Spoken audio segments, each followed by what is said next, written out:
kagustuhan ng mga praile. Matinding labanan nito dahil ang hangad lang nila ay ang hangad lang naman ni Ibarra ay ang pagbabago, ngunit ang gusto naman ng mga praile ay manatili sa kanilang kagustuhan, manatili lang yung kapangyarihan nila.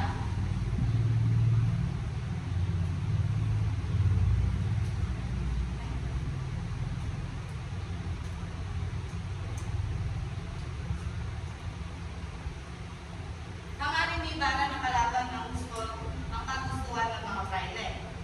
Matinding labanan ito dahil hangad lang naman ni Ibarra ay pagbabago, ngunit ang gusto naman ng mga praile ay manatili ang kanilang kapangyarihan at masunod ang kanilang gusto at hayaang maging mangmanglang ang mga tao. Pagsusuri sa mahalagang aral. Ang kabanata ay nagpapakita ng kahalagahan ng pagkakaisa at suporta sa pagtutupad ng mga hatikain para sa katarungan at pagbabago. Nagbibigay ito ng aral tungkol sa pagiging matapang at matiyaga sa paglaban sa katiwalian at pang-aapi. Umako naman tayo sa kabanata 35. Mga usap-usapan. Mga tauhan sa kwento at katangian. Crisostomo Ibarra, ang binatang protagonist ng kwento. Sa kabanatang ito, nagpakita siya ng galit dahil sa kasamaan ni Padre Damaso. Padre Damaso, isang pari na may labis na kasamaan sa puso. Sa kabanatang ito, nagpakita siya ng hindi magandang asal kay Ibarra. Kapitan Martin, isang tao na nakaintindi sa sitwasyon ni Ibarra. Tagpuan, ang pangyayari ay naganap sa San Diego sa isang piling. Pagsusuri sa mga mahalagang pangyayari. Naging usap-usapan sa San Diego ang naganap na alitan na sa pananghalian kung saan nagkaharap si Ibarra at Padre Damaso. Pinanigan ng karamihan si Padre Damaso dahil sa kanilang pananaw, hindi sana nangyari ang gulo kung nagbibilang si Ibarra. Ngunit si Kapitan Martin ay nakaintindi sa sitwasyon ni Ibarra. Magsusuri sa sukdulan. Ang sukdulan ng kabanatang ito ay ang pagkabot ng galit ni Ibarra sa kasamaan ni Padre Damaso na nagresulta ng isang malaking gulo. Dito, hindi na nakapagtindi si Ibarra dahil sa pangit na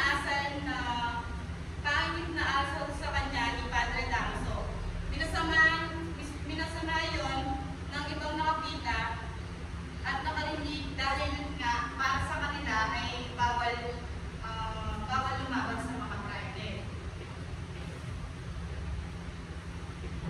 Ngunit meron din naman nakaintindi sa sitwasyon ni Ibarra dahil wala naman siyang ibang hinangad kundi ang ikabubuti ng kanilang bayan.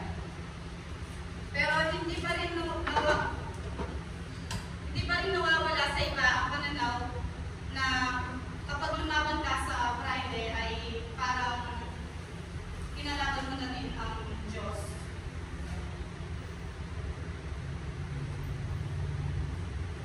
Pagsusuri sa tunggalian. Ang tunggalian sa kabanatang ito ay ang pagitan ni Ibarra at Padre Damaso. Dahil sa magandang asal ni Padre Damaso, nagalit si Ibarra na nagresulta sa isang alitan. Dahil sa alitan na ito ay mas lalong nagalit ang mga praile kay Ibarra. At binigyan siya ng parusa na hindi na siya makakapunto o makakapagsimba pa sa simbahan. At pinawalan na din siya na makipagkita kay Maria Clara at hindi na din pinatuloy ang kasalan nilang dalawa ni Maria Clara.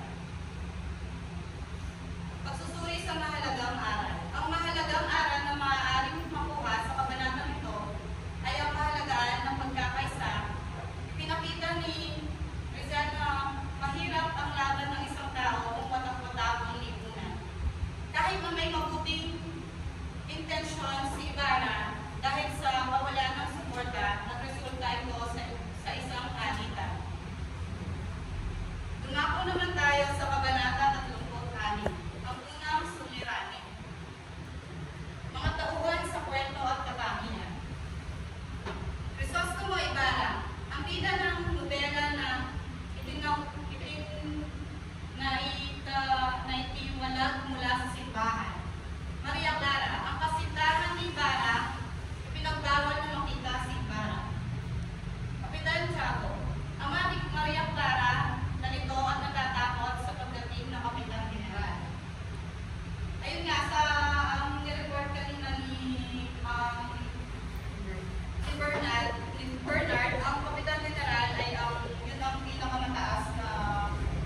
pagbabawal sa pagkikita ni na Maria Clara at Ibarra na nagdulot ng malaking suliranin para sa kanilang dalawa.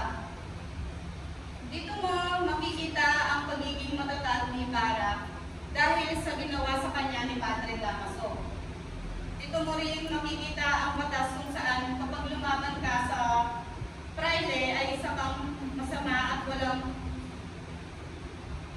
takot sa Diyos. Kaya ipinagbawal si Ibarra na hindi na makapagsimba o makatungtong man lang sa simbahan.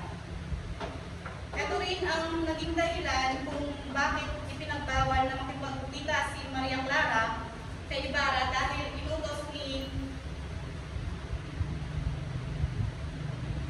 inutos ni Padre Damaso sa kanyang ama na si Kapitan Tiago, at ito rin ang naging dahilan kaya hindi na ipinagpatuloy ang kasalan nilang dalawa. Pagsusuri sa tunggalian. Ang tunggalian sa kabanatang ito ay ang pagitan ni Ibarra at ng simbahan na kumakatawan kay Padre Damaso. Ito ay nagpapakita ng malalim na higwaan sa pagitan ng dalawa. So, dito, naging matatag lang si Ibarra kasi dito hindi ay naging matatag lang si Ibarra at hindi siya nawala ng pag-asa. Dahil alam niya, magiging ayos ang lahat. Pinagsisihan din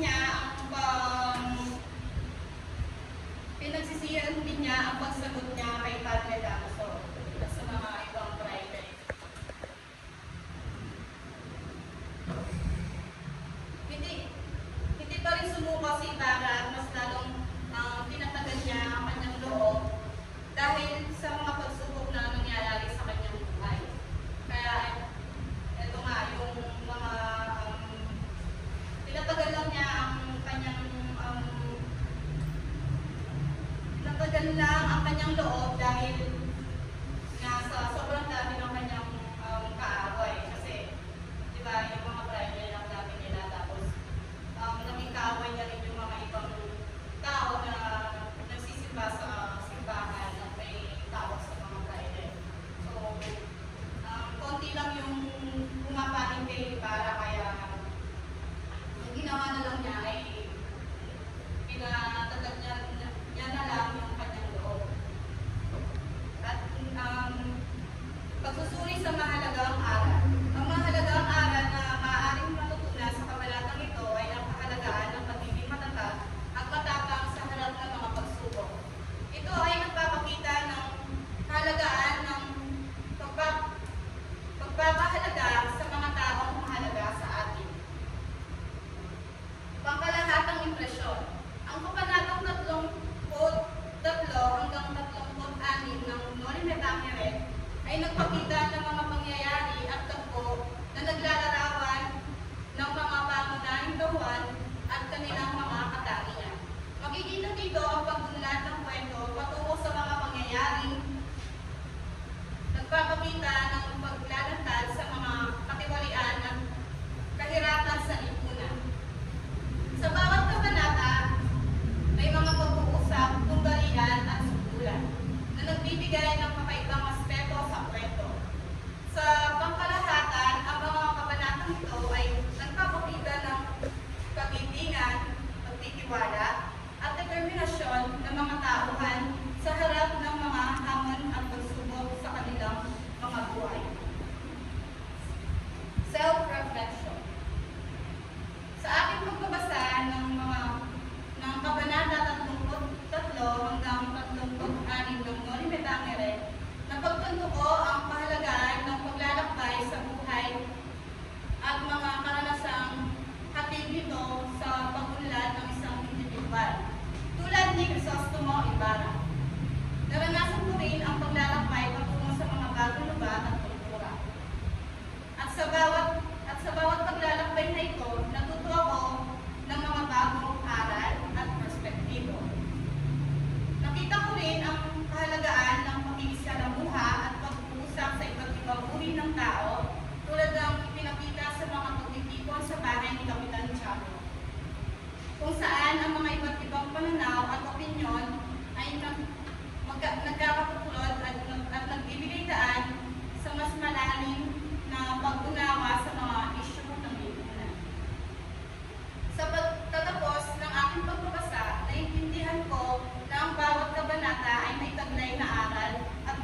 kundi isang paglalakbay rin sa aking sariling pag-unlad at pagtuklas ng mga bagong aral at kakayahan.